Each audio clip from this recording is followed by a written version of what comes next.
வசப்படுதல் எப்ப அப்படின்னா, அவனை நேசித்தாலன்றி அது வசப்படுகிற பொருள் அல்ல. அந்த நேசத்துக்கு என்னையா வேணும்? கோடி கோடியா பணம் வேணுமா என்ன? ஒன்றும் வேண்டியதில்லை.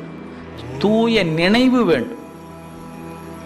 நீ இல்லாமல் நான் இல்லை என்ற நினைப்பு இருந்தால் போதும். நான் இன்னைக்கு இருக்கிறேன்னா உன்னால, நீ இல்லைன்னா நான் இல்லை அப்படின்னு ஒவ்வொரு உயிர்களும் தன்னை நினைக்கும் போது அப்படி, உன்னாலதான் இந்த வாழ்வு எனக்கு, நீ இல்லை என்றால் நான் இல்லை அப்படிங்கிற எண்ணம் உங்க நெஞ்சுக்குள்ள வரணும். நான் சொல்வதால வராதுங்க. உங்களுக்கு அந்த தவம் இருந்ததுன்னா சிவம் அது உணர்த்தும். இல்லைன்னா இது ஒரு ஒரு அழகான சொல்லாக அப்படி காற்றில் கரைந்து போகுமே ஒழிய நெஞ்சை தைக்கும் சொல்லாக இது மாறாது. ஒருவேளை அந்த தவம் இருக்குமானால் அது உங்கள் நெஞ்சை போட்டு தைத்துரும். ஆம், என் வாழ்க்கை அவன் போட்ட பிச்சை.